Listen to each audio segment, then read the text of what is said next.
I'm Martin Tyler, and you're listening to Harry Symeou.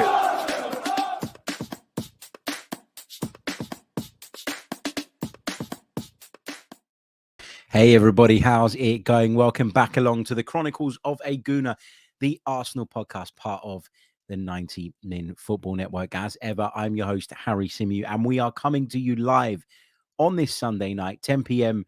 UK time, ready to react, ready to reflect, ready to look back on what was a really significant win for the Gunners. Another step towards the dream, another step towards the Premier League title. We're not there yet, and there's a hell of a long way to go, but there are just 11 matches remaining, and Arsenal remain 5 points clear of Manchester City at the top of the table. The pressure was on the Gunners today because Manchester City went to Crystal Palace last night, a game I covered, a game I watched really, really closely. They managed to come away with all 3 points without actually playing all that well. A penalty gifted to them by Michael Elise, a moment of madness at the back for him. But that was enough to give Manchester City the lead, a lead that they managed to hold on to. And as a result of that, they closed the gap on Arsenal to just 2 points ahead of the Gunners' trip to Craven Cottage, which I think a lot of us felt was going to be tricky. A lot of us looked at this Fulham side, how they've performed this season, where they find themselves in the table, and thought, of this particular cluster of games that we currently find ourselves in, this was one of the most difficult fixtures. And I don't know about you guys, but when I was kind of mapping out sort of the recent series of games, this was a game that I looked at and went, well, if we got a point here, it wouldn't be the end of the world. I think my prediction on the preview show was a 2-1 Arsenal win. So my confidence did kind of grow as we got closer and closer to the game. But then on the morning of the game, you always feel like nervous. You always feel like shit. You always feel nervous. You always feel panicky. You always think, what if? And so if I was going to say to you guys that I traveled down to Craven Cottage earlier today in a really positive mood, believing wholeheartedly that Arsenal were going to have as easier afternoon as they did, I'd be lying. I thought it would be much tougher than that. And that's partly, I think, because Arsenal were immense. Arsenal were fantastic, particularly in that first half. And we'll come on to talk about the ins and outs of the performance. But I also think that Fulham in that first half were really, really poor as well. That's nothing that we can control. We have to take advantage of teams that come up against us that maybe aren't at their best. We have to take our chances when they come along. And the truth is, you could maybe make an argument we didn't even do that, because Arsenal should have been 5-6-0 up at halftime. It was 3, and that was enough. But it could have been 5. It could have been 6. There's no question about that. But look, I don't want to take anything away from Arsenal. That's not what I'm doing. But I was, if I take my Arsenal hat off for a minute, and I was reporting on the game. So if I take my Arsenal hat off for a minute, I think a lot of those goals, as great as they were for Arsenal in terms of the way they came about, they were really poor goals to concede. And I don't think we should overlook that in our analysis here this evening. Let's say a few hellos, because there's plenty of you in the live chat. Good to see so many of you with us at this late hour. Not our usual time slot. I've had a lot of problems over the last few weeks trying to stick to regular time slots, just because work has been crazy busy, which isn't a bad thing, but I'm conscious that it's not ideal for you guys. I know a few of you have kind of sent me messages over the last few weeks saying, mate, do your thing, keep going, do what you're doing. Not a problem for us. But, you know, this is my baby. And it does get on my nerves a little bit that I can't be as consistent with the timings as I'd like. But anyway, we're here now. And if you're listening on audio tomorrow or the day after, you probably don't give a shit about what time we went live. So I apologize for wasting your time, I guess, at the beginning of the pod. But anyway, let's dive into it. Big hello to Richie, who says Harry's delaying the start of the show as he needs to put his vodka in a mug, making it look like tea. I'm not going to lie, mate. I'm on the old apple tangos tonight. That's a proper drink, that is. A little throwback. Every time I kind of go into like a sweet shop or like an off license, I always have a look in the sort of drink section and go, what haven't I had in a long, long time? Like, what's the most random drink that tickles my fancy? And today, it was Apple Tango. So there you go. Temi Ola describes what happened today as domination. Big hello to Nav, to Daniel, who says, hello, Harry, mate. I'm really starting to believe, man. Richie said, Harry, They missed William. He's been a pest this year. Big hello to Creambone Trev, who says, evening, Harry, evening, chat. We're winning the league. Trevor says, good night, Harry. We've got Simranjit in the chat. We've got Wandering Minstrel. Who else have we got? We've got so many people. We've got Abdi in there. We've got Brady. We've got Richie. We've got Christos as well. Who says he's new to the page, new to the channel. Welcome, my friend. Subscribe. Check it out. Big hello to Henry, to Rob as well, who joins us. The most important factor for the next 11 games. No party. Yeah, I mean, he's just been immense, isn't he? He's just been unbelievable. And the way he just dominates midfields, not just on the ball, but off it as well. I really feel comfortable with Thomas Partey in the team when it comes to defending the transitional situations as well, that in the past have been a big problem for us. So yeah, he's so key. I mean, and the other thing as well, like obviously we're going to come on to talk about the fact that Gabi Jesus returned today, which is massive for Arsenal. You know, it really, really is. At the start of the season, I'd have said to you the two players that we couldn't afford to get injured were Thomas Partey, who we've been out with, who we've been without, I beg your pardon, for a few weeks, and then of course Gabi Jesus, who we've been out with for a number of months now. To have them both back now, and to still be, I mean, go back to when Jesus got injured, right? Prior to the World Cup, we had a 5-point lead over Manchester City. And if you fast forward through time, through all the time that Gabriel Jesus was absent, we've managed to maintain that lead. Okay, we grew the lead at one point and then we had it pulled back. But we're in the same position in terms of the distance between ourselves and Manchester City, despite having gone 3-4 months without our top striker. And I didn't think that we were capable of that. And that's a testament to not just to Mikel Arteta, but to the players that have come in and have stepped up. You know, Eddie Nketiah did a really good job for a while, started to go off the boil a little bit. In comes Leandro Trossard. What a difference he's made. Gabriel Martinelli has filled in that position in recent weeks too. He's been brilliant, sensational. So it's a real sort of indication of where we are as a collective now. We're a lot stronger. We've got different options. And you know, this team is just going from strength to strength, and it is truly wonderful to see. How was my day today? Yeah, it was interesting. Trip down to the cottage is always good fun. You know, I know a lot of Arsenal fans do the kind of boat trip before the game. I've never actually done that. I was thinking about it the other day. I'd only been to the cottage once before this season, and it wasn't even to watch an Arsenal game. It's a fixture that is notoriously difficult to get tickets for. A lot of the London derbies are, but this one in particular, where you don't get a massive allocation, is quite tough. I was there today in a work capacity, so I didn't have to worry about the ticket thing. But again, as I've said to you guys many times in recent weeks, as good as that is, and as great as the press facilities are, and as privileged as I am to be doing my job and covering football matches, I've done 2 Premier League games this weekend. I mean, that's what dreams are made of, right? You know, it's fantastic. But there is a part of me that always looks over to the away section when I'm not in there and thinks, oh, I wish I was there. And I felt that today. I really did. You know, you can't get up and start singing Saliba chants or we are top of the league in the press section. So it does take a little bit away from the experience. But generally, my experience today of Craven Cottage was really cool. Drove down, parked the car locally, walked along the riverbank, made our way towards Craven Cottage. Lovely little ground, by the way. You know, it's one of those grounds that has still got the character that, you know, you associate with sort of some of the older football grounds.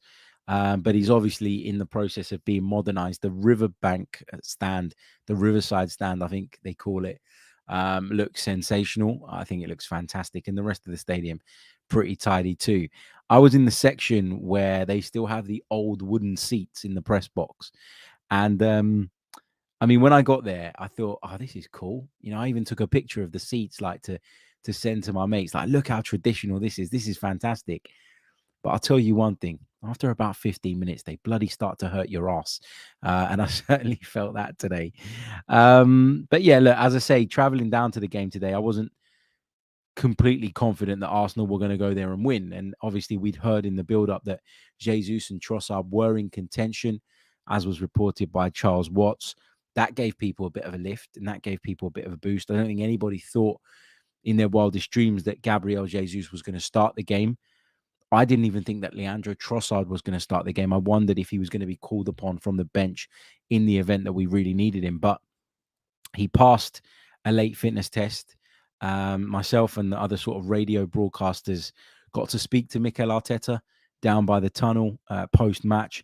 And Mikel highlighted the fact that he thought himself that Trossard was probably still going to be out for 7 to 10 days after sort of picking up the injury that he did.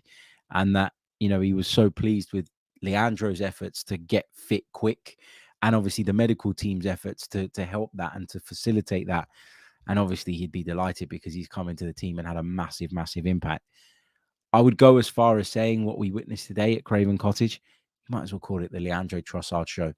Man of the match, fully deserved, had a hand in every single one of Arsenal's goals. Probably should have scored one himself as well. And that has impacted my player ratings over on the Another Slice platform for the Chronicles of a Gooner's members. The link is in the description if you want to check that out. We dropped that episode a little bit earlier on. But yeah, I mean, as far as performances go, when you think about the impact, I think has anybody else assisted 3 goals in the first half of a match? I'm not sure. Probably not. Can't think of anybody off the top of my head. And Arsenal breaking all sorts of records. That's amazing. That's where we're at today. First side ever to win 5 London derbies without conceding a goal. It's unbelievable. This team just constantly progresses, constantly develops. Every test, pretty much every test, there have been some that we failed, but pretty much every test we've come across, Arsenal have passed it with flying colours. And yeah, there have been moments where we've ridden our luck a little bit, and there have been moments where, we've had the rub of the green, etc., etc. But it's part and parcel of it, right? That's how football goes. How did the performance go overall in terms of sort of what was the pattern of the match? We'll do that. We'll do some individuals. We'll also do some of your questions and thoughts a little bit later on as well. But before I do the pattern of the game bit, is that what I'm going to call this section? I don't know. Anyway, please do leave a like on the video if you haven't done so already, and subscribe to the channel if you're brand spanking new. There's over a couple of hundred of you with me live right now. Just 67 likes on the board, though. Let's get that up to 100 ASAP. But yeah, so obviously the game kicked off. Trossard through the middle, Martinelli from the left, Saka from the right. Everywhere else, we were pretty much full strength. And you're looking at it and you're thinking, look, nice day, decent conditions. I want to see Arsenal play their football. I want to see Arsenal play with a bit of zip and a bit of tempo and really start the game fast. And I don't think Arsenal did that, to be honest with you. Not from a lack of trying, but I thought they just struggled a little bit at the start to find their rhythm. And there was a few wayward passes. And even when the passing was accurate, it just felt like a lot of it was across our back line. We weren't really able to penetrate Fulham's lines as much as we wanted to. Certainly didn't create any chances. I remember doing sort of my first update on the radio around about 15 or so minutes into the game, and there was no shots. Neither side had a shot at goal. Pretty uninspiring stuff, I think is what I called it at the time. And then obviously Arsenal play probably one of their first real interesting moves of the game. Granit Xhaka plays Gabriel Martinelli in behind. He has a shot from the angle. Really good save from Bernd Leno. And Anthony Robinson, who was back defending for Fulham, unfortunately for him, gets kind of caught in the crossfire. The rebound off of Leno's save comes off of him. He can't really do much about it, and it ends up in the back of the net. And Arsenal is celebrating an opening goal, or what we thought was an opening goal, only for the VAR to step in and correctly rule it as offside.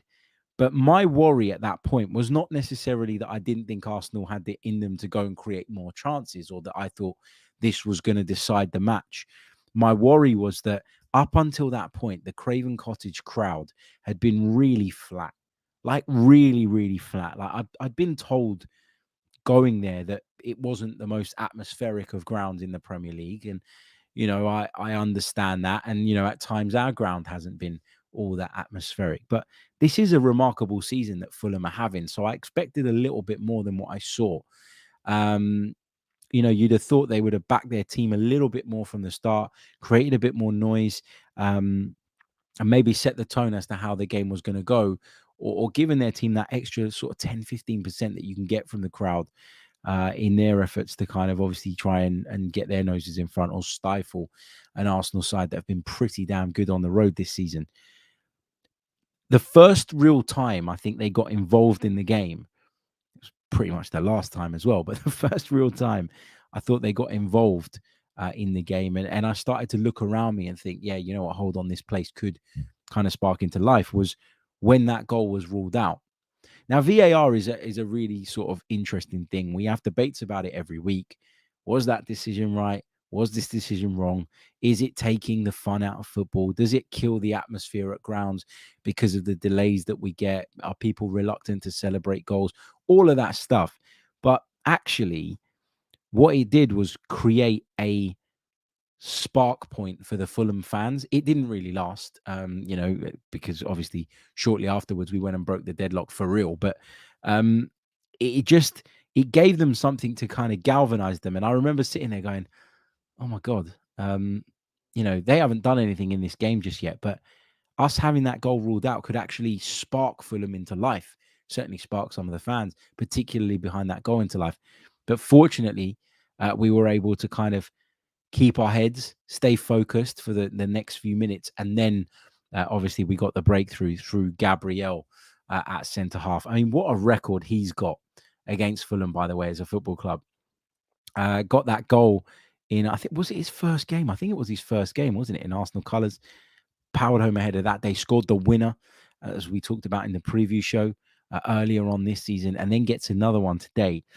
And when I said at the start of the show that I felt that Arsenal were brilliant, but at the same time, there were a lot of things, particularly around the goals, that I think Fulham will look at and be extremely disappointed with. The first goal is what I'm kind of really referring to, and the second as well, but more so the first for me, because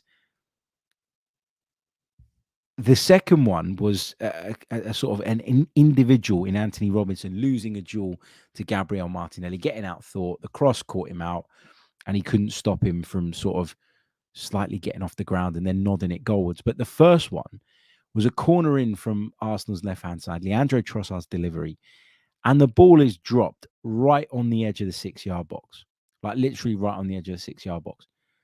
As a collective defensive unit, you have got to be dealing with that.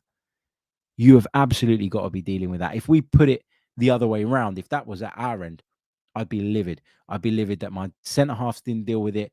I'd be livid that my goalkeeper didn't deal with it. I think there's a catalogue of errors when it comes to Fulham's defending around that goal. But fair play to Gabby, because you still got to get there. You still got to get on the end of it. And he does that, and he heads home and puts Arsenal in front. And from that moment on, it really, really was one-way traffic, wasn't it? It was so dominant from Arsenal. You felt like that goal had sparked Arsenal into life. And we've talked a lot about the set pieces recently, haven't we? Defensively, especially. We've talked about the fact that we've gone off the boil a little bit in that sense. We haven't been as good, as effective, as efficient, etc., etc. From a defensive standpoint, but we'd also dropped off a little bit from an attacking standpoint, where particularly at the start of the season, set pieces could be something that won us football matches, and that's not something you traditionally say of Arsenal, certainly not during the Wenger days and post that. But now we're in a place where even when we're not playing very, very well, we have that weaponry from a set piece. And if we can get our noses in front, that can galvanize the team, and that can spark everybody into life. And that's exactly what that goal did today. Arsenal weren't playing great up until that point, but what was to follow from 21 minutes on, right up until half time, was some of the best football I've seen from Arsenal in a long time. And I feel like we're saying that all the time this season, because there have been so many examples of those wonderful sweeping counter-attacking moves. And we went on to see a couple more of those. It took just 5 minutes for Arsenal to find the second. Again, Leandro Trossard involved down the left-hand side. And his cross is a really interesting one, because it's not that deep in that where it drops. says that. It was kind of a weird cross from Trossard. That's sort of speaking to my brother after the game. And we were talking about the fact that it sort of went really, really high up and then just all of a sudden dropped. And it dropped on Martinelli, who was in a position to kind of protect the ball from Anthony Robinson, who just couldn't get the other side of him. And Martinelli has an easy header in the end to double Arsenal's lead. And then there were chances. You know, there was the one that Xhaka missed. Wonderful build-up play. Lovely step over the ball from Xhaka to let it run to Trossard. The pair combine.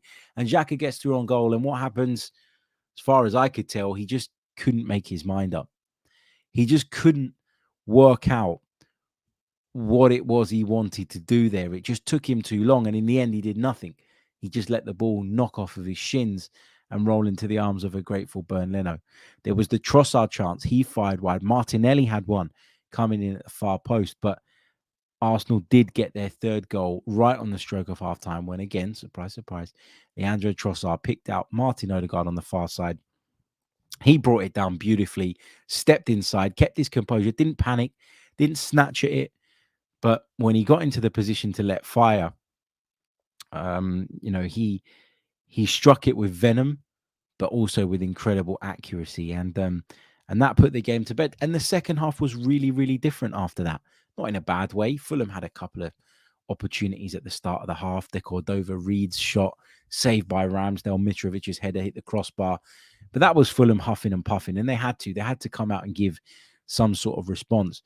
We spoke to Marco Silva after the game, and he was visibly pissed off by the performance he saw from his side. He was really annoyed about it. He called it the worst performance of the season. He said that first half was shocking. One of the reporters put it to him that, missing João Palhinha has been a big thing. And, was that kind of the reason that, not in so many words, but, insinuated that was the reason that Fulham weren't at their best. And to be fair to Marco Silva, he said, no, it's not an excuse. This happens. You can't use one individual player as an excuse. We weren't good enough. And he sort of wanted to focus on the players that were out there, which was interesting. But, I mean, when you look an opposition manager in the eyes and you can see that he's defeated, like literally feels like he's had a truck drive over him because of how dominant the opposition were on his own patch, kind of gives you this weird feeling as an Arsenal fan, satisfying feeling, but it is a little bit weird because you're almost reveling in their misery. And I don't have a problem with Fulham. I don't have anything against them, but yeah, it was just it was interesting to see his reaction. He didn't want to take anything away from Arsenal, but he did want to highlight how poor he thought his team were. And again, that's a testament to what Arsenal went there and did today. I mean, look, Leandro Trossard, for me, was a signing that people looked at the time and went, not sure about that. I don't really know if that's going to work. People thought about the fact that, we'd been linked with, for example, Mykhailo Mudryk, and I think that led to people just feeling a little bit underwhelmed by the Trossard signing. And, I can understand that. Mykhailo Mudryk was someone very highly rated, someone that people have been talking about all around the world. It looked like he was headed for Arsenal. He was flirting with Arsenal, etc., etc. And then it became very clear that deal was just not going to happen, that Arsenal weren't going to be able to make that deal happen. They weren't going to be able to get it over the line, or they weren't willing to go as far as Chelsea were to get that deal done. I know that Dario Serna of Shakhtar has come out and suggested that, it was only Chelsea because that's where Mudryk wanted to go. I don't think so. And Leandro Trossard, my only reservation about him was nothing to do with quality, because we all know that he's got bags and bags of it. We've seen it over the years at Brighton and Hove Albion. We all know what he can produce. We all know that he is someone who has the ability to, to go out and win football matches on his own. He's that good.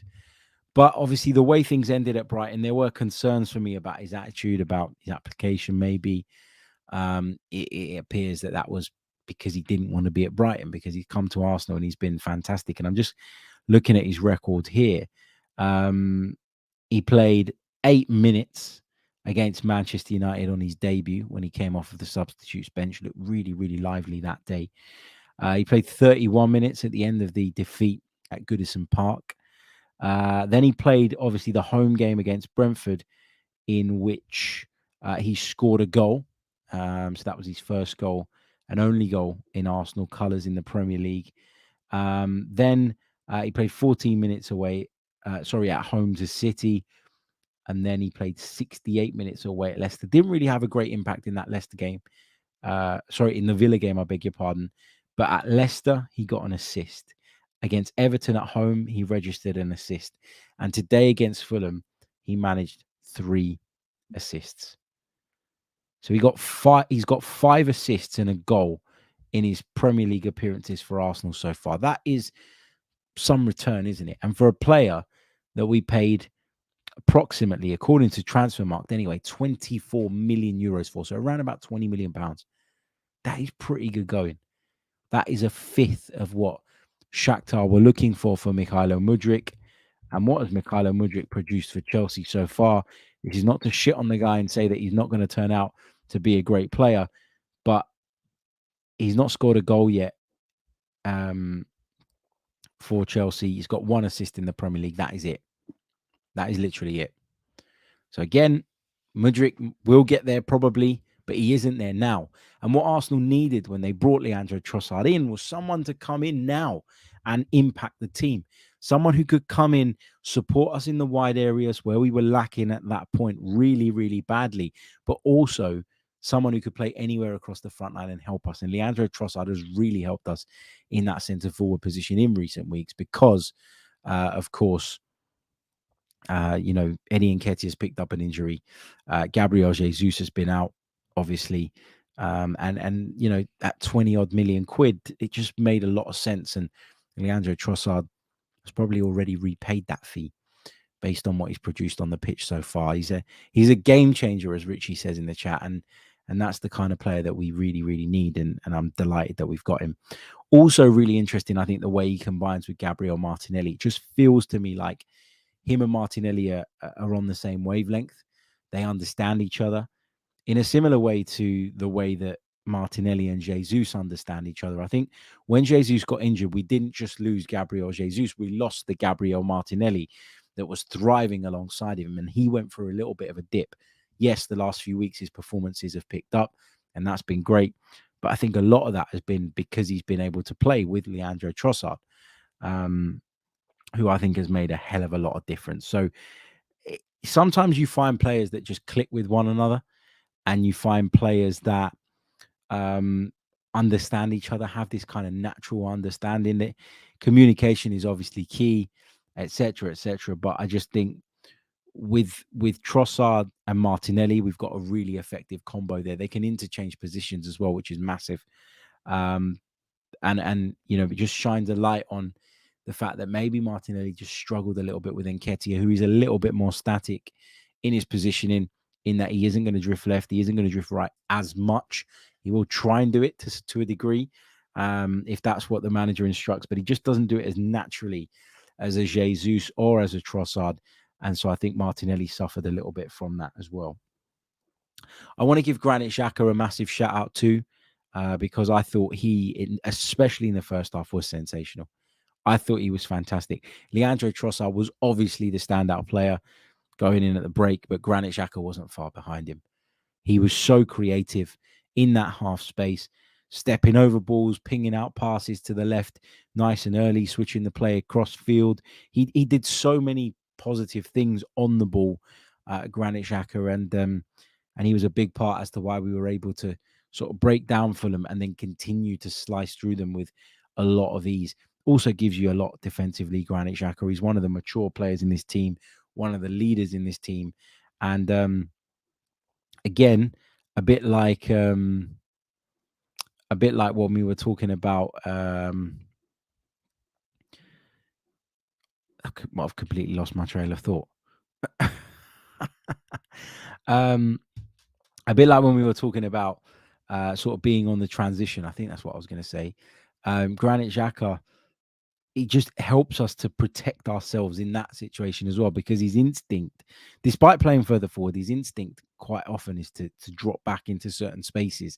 And I think that really helps us when Zinchenko gets caught inside as well. I think that's what I was going to say. I lost my track. So bad. That's the problem with doing a live podcast.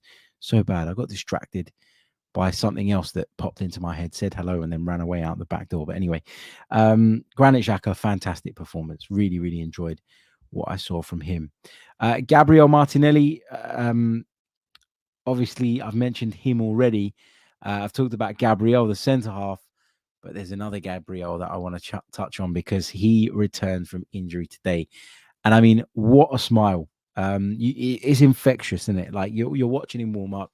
He just looks so pleased to be there. Everyone within the camp was delighted to have him, delighted to see him there, delighted to sort of welcome him back. And when he came on, I thought he looked really, really sharp.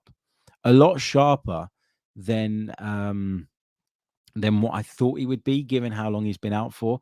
I just wonder if he's been in full training for a little bit longer than Arsenal let on. I think that's probably true. I would guess that that's true. And if they've done that, fair enough. That's what they feel is the right thing to do. Then good, do it. It's great to have him back. It's great to see him looking sharp. He spun away from a couple of players. Not great to see that he still struggles to finish really good chances because he did miss a glorious opportunity put on a plate for him by Fabio Vieira. But just to have him back is a massive boost to this group. It's like that old Wenger thing, isn't it? When he used to say when a player had come back from a long-term injury, it's like having a new signing. It certainly feels like that with Jesus. And fingers crossed we can sort of build up his minutes. Don't know if he starts against Sporting on Thursday or if he's earmarked for half an hour, for example. I don't know. That's down to the medical team and Gabby to kind of let them know how he's feeling, how his body's recovered, etc., etc. But yeah, he is on his way back, and that is going to be a massive boost for us because we did lose a lot when he dropped out of the team. Not necessarily in terms of goals, because Eddie Nketiah was in a much richer vein of goal-scoring form. But we lost something in our build-up. We lost the movement. We lost an unpredictability. Trossard has restored some of that, but now we have them both. Now we have different options. Now, if you want to give Gabby Martinelli a rest, you can, because you can stick Leandro Trossard on the left. If you want to give Bukayo Saka a rest, which he desperately, desperately needs, by the way, then you can play with Martinelli, with Trossard, and with Jesus once he gets back up to speed. And Nketiah is still to come back too. Emile Smith-Rowe's in the picture. Reece Nelson is in the picture. Fabio Vieira is getting better and better with each passing week. So the outlook is really, really positive for Arsenal at the moment. It really, really is. I mentioned the rest that I think Bukayo Saka needs. And Tony in the comments says Saka was a bit off today. He was muscled off the ball a few times and his passes went astray. Do you think he was tired? I didn't think he was bad today, but I certainly agree when you say that he was a little bit off. He wasn't at his brilliant best. I've said it time and time again in recent weeks. I think we've got a problem now, whereas in the past, Bukayo Saka was kind of left to his own devices by opponents because he was young and he was a little bit raw. But as his reputation's grown and as he's developed into a much better player, he now becomes one of the main focuses when it comes to setting up defensive game plans. And he's struggling at times to get free of players, to find spaces. Every time he gets the ball, he's got 2-3 players around him.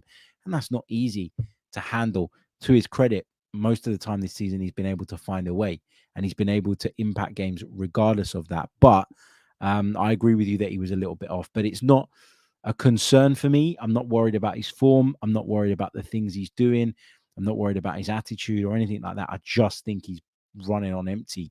And, if, for example, Mikel Arteta feels that he can do this and get away with this against Sporting on Thursday, I would probably leave Saka. Actually, I would. I'm going to go as far as saying I would leave him out on Thursday from the beginning anyway. Don't know exactly who my front three would be at this point. Don't think I'd start Jesus either. But, Nelson's about. Trossard's come back into fitness. Can he play 60 minutes or so? It's going to be interesting to see how Mikel Arteta manages all the players' individual loads. But yeah, I think if at all possible, Bukayo Saka needs a rest on Thursday night because he is just at risk of burning out a little bit, isn't he? He's played so many games. Unbelievable.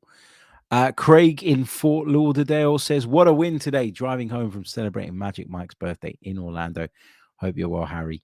I'm good, mate. Thank you so much for the kind donation. Hope you're well. I hope you enjoyed Mike's birthday as well. And drive safe, my friend. Good to see you in the live chat. Okay. Who else? What else did I want to talk about? Clean sheet. Always good to get a clean sheet. Aaron Ramsdale, I think, now leads the race for the Golden Glove in terms of the most clean sheets in the Premier League this season, which is obviously brilliant. And as I mentioned to you guys earlier, first side ever to win 5 London derbies without conceding a goal. 5 away London derbies, that is, without conceding a goal. It's pretty impressive. Pretty impressive from Arsenal, who, as I keep saying, have been really, really enjoyable to watch on the road this season and have got some fantastic results. Of late, we've had a couple of issues at home. Obviously we struggled against Bournemouth. We struggled to break down that low block for a long time. We struggled to break down that Everton low block for a while, but then once we did, the floodgates opened. Newcastle United, another good example of a team that came to the Emirates Stadium this season and made life difficult for us. And that's just something we're going to have to deal with. And we're going to have to deal with it more at home because teams naturally, when they're away from home, will go that little bit more negative and will go that little bit more cautious in their approach.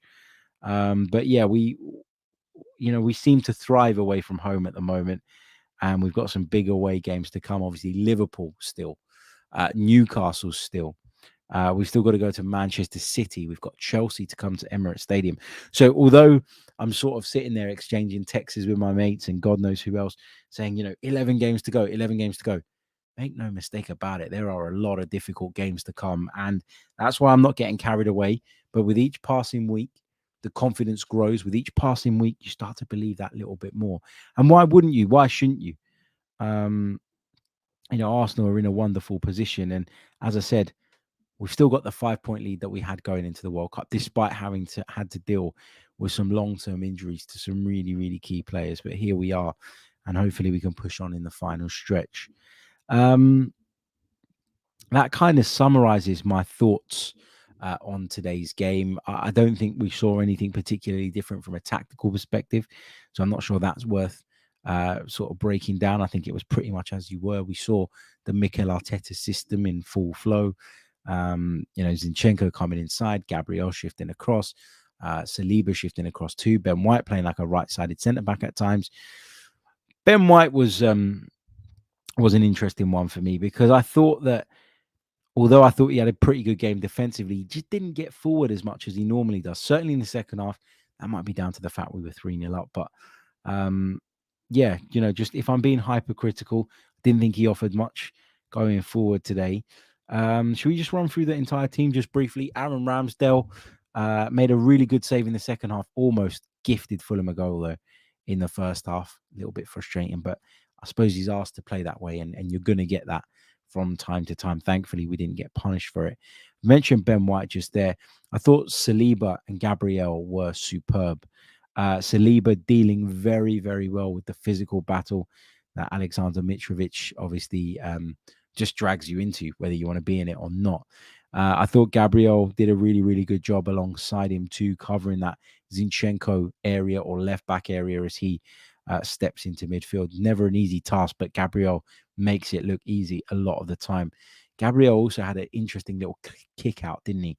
Mitrovic. It was a challenge, but it was a sort of kick into the back of the legs of Mitrovic in the second half. The pair had a couple of tussles during the afternoon, didn't they? Or at least an exchange of words. I certainly saw that happening on a regular basis. Both wind-ups. Well, no, Mitrovic is a wind-up and Gabriel gets wound up very bloody easily. Zinchenko stepped into midfield as you'd expect pretty frequently, but wasn't as effective, I don't think, as he can be. But I think a lot of that is because of Arsenal or the way Arsenal's main attacks came about, many of which were on the transition. And that means sometimes you bypass players. And it felt like he was bypassed on a few occasions. Thomas Partey, I unbelievable player. Gives you everything in that midfield. The best centre midfielder in the league for me in that type of sort of deep line position. And, I know some people say Casemiro, who got sent off today again. So I don't know that Casemiro is good for much outside of serving suspensions. But anyway, people will talk about him. People talk about Rodri. I just think Thomas Partey right now, the level at which he's performing is right up there also. Odegaard obviously got the goal. Really lively in possession, really tidy touches around the penalty area. Always looks like he can make something happen. And obviously got the third goal. Another goal for Martin Odegaard, who is having a really, really good goal scoring season.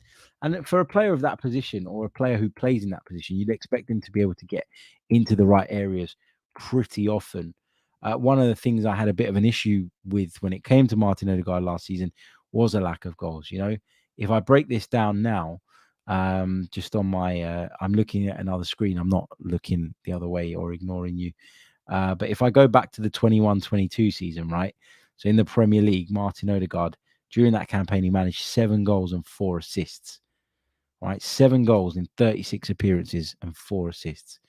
If you take that onto this season, Martin Odegaard has now got 10 goals and 7 assists in 26 games. So he's played 10 games less in the Premier League so far this season.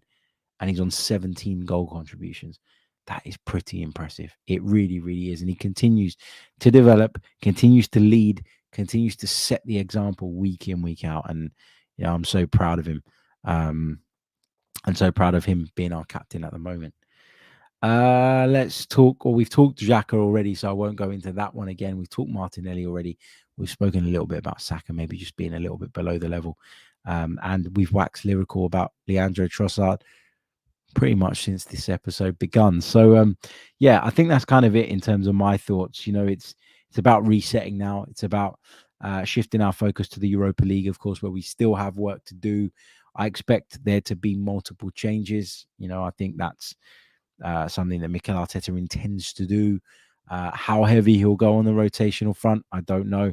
Maybe being at home will make him feel a little bit more comfortable in some of those fringe players. And maybe he'll think that if he keeps some of the big boys on the bench, if things go south, he has the ability and the potential to turn those around.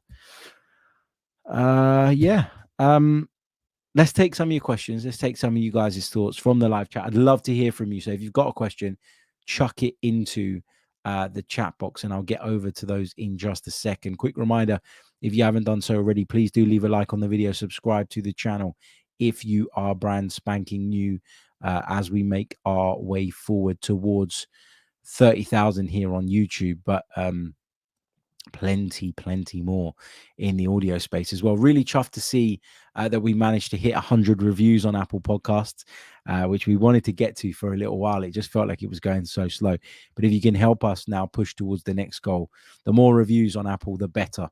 And I know there are a lot of you that listen to us via Apple, but that haven't left a review yet. So please do that. 5 stars, obviously. Leave a comment too if you like, as we start to collect those, because they really do help. And it's nice to read you guys' comments. Tell me what you think's working well with a 5-star review, obviously, but feel free to put any suggestions in the comment, as long as you still give us 5 stars, obviously.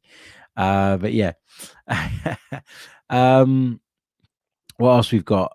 What else have we got in the chat? Let's see this from Mike, who says, liking Vieira's development, thoughts? Yeah, I mean, me too. I've sort of had this conversation quite a bit over the last few days. I feel like he's starting to come into his own, starting to feel a lot more confident. He's not quite the same type of player as Odegaard, although they like to operate in similar areas of the pitch. I don't think they're very similar at all. I think that Odegaard probably passes more often, and that's not the way that come out was as if I'm saying Fabio Vieira is this greedy shit that doesn't pass. That's not what I'm saying. Martin Odegaard is a little bit more of a tempo setter. He's a little bit more of the type of player that will create the rhythm and that will press and that will win you the ball back and all of those things. Fabio Vieira, I'm sure, will add a lot of that to his game. But at this moment in time, he is a little bit more individualistic. He does take shots on early. He does sort of think about getting into goal scoring positions himself, perhaps more than Odegaard did previously, although he's improved in that sense a lot.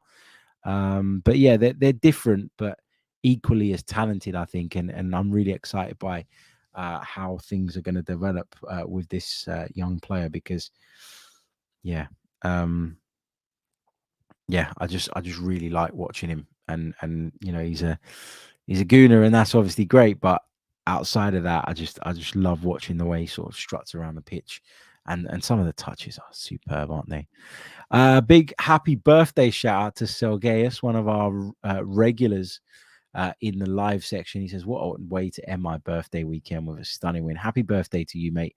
Hope you had a really, really good one." Any more questions? Any more thoughts? Wandering Minstrel says, "Does Balogun come back next year?"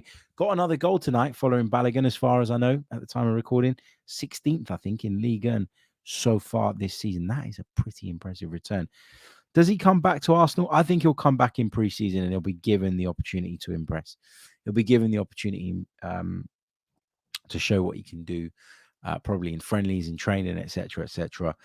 But this is the beauty of successful loan spells, because now Arsenal are in a position where they can do one of two things. They can either look at the player, decide that he'll be a help to them and can play a role in this squad and keep hold of him, or they will look at him as someone that maybe they feel, as good as he is, as talented as he is, just may not make the grade at Arsenal. And on top of that, we've got multiple alternative options, and they might decide to sell him. But obviously, if you've scored 16 League Earn goals and you're flying over there, your value now is much greater, and it makes it much easier to sell you, and for a profit that can then be reinvested back into the squad. I mean, for argument's sake, if somebody came up to me now, if I were Arsenal Football Club, and said, "How much do you want for Balogun?" I'd say 40 million straight away. 40 million pounds.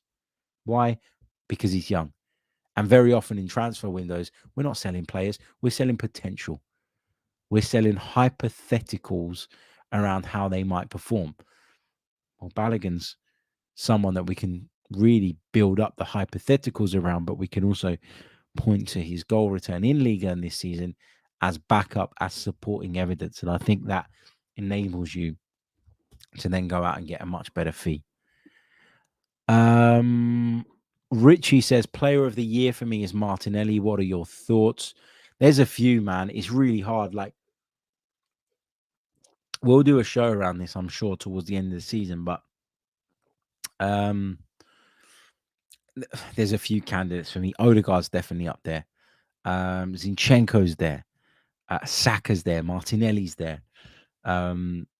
Jesus would have been there had he stayed fit. Partey's been amazing. Like, there's so many names that you can throw into that hat. I wouldn't want to pick an individual at this point, but yeah, I wouldn't begrudge anybody saying Martinelli. I wouldn't begrudge that at all.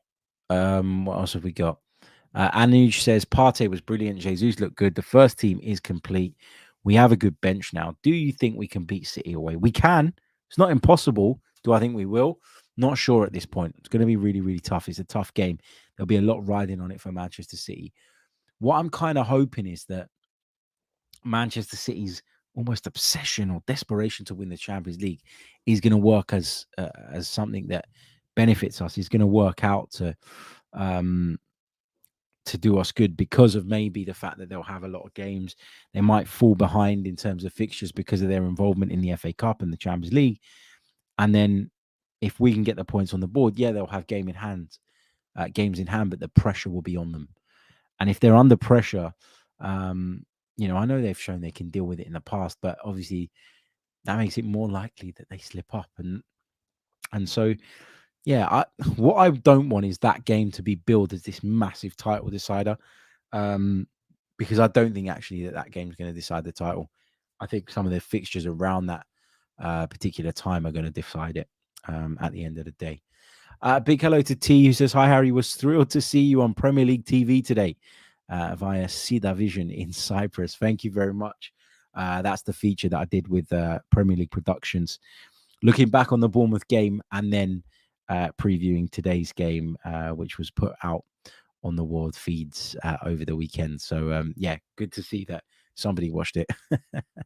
Nice one, man. Thank you very, very much. What else have we got?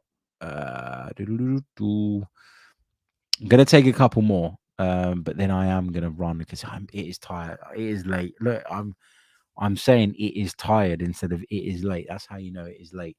We're coming up to 11 p.m. here in the UK at the moment. Gun Deckagan says, Harry, which of our remaining games worry you the most? As in, which one is the hardest for us to win? I think City away is the hardest for us to win, and then Liverpool away as well. You know, they're not going to be easy games, and I'm kind of hoping Liverpool take some points from Manchester City in the upcoming fixture as well. That would be handy.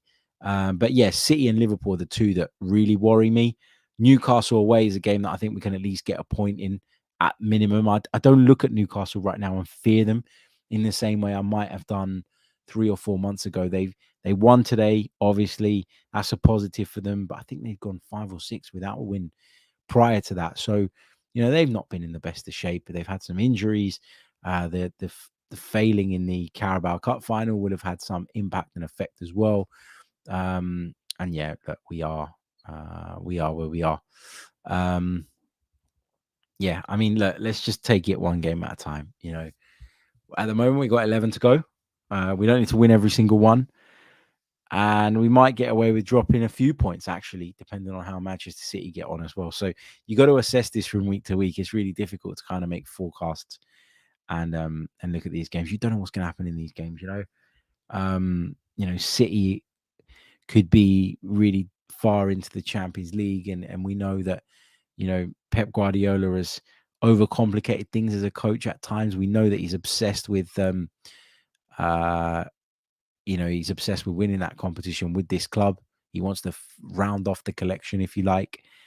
And he may come to a point where he looks at it, if for argument's sake they're in the Champions League semi-final, he may look at Arsenal and think, well, the chances of them dropping enough points, depending on what the gap is at that point, to let us back in are not very high. And so we need to prioritize the Champions League. Maybe that's the way he'll look at it. You just don't know. And that's why you need to assess this all from week to week. Okay, I am going to leave it there because as a lot of you have pointed out in the chat, I am bloody shattered. You can probably see it in my eyes. And when you're doing a stream and you put these lights on to kind of lighten up the picture a little bit, man, they kill your eyes after a while. I got a pair of contact lenses in that need binning. I'm shattered. I'm tired. I need to go to bed. But when I do go to bed, I'll be going to bed with a massive smile on my face. Why? Because Arsenal are 5 points clear of Manchester City again at the top of the Premier League, despite them shutting that gap yesterday to just 2 points. Arsenal will continue on this journey for a little bit longer at least. It's the hope that kills you, so do be mindful of that. But if you're not excited at this point, what are you doing with your life? What are you doing?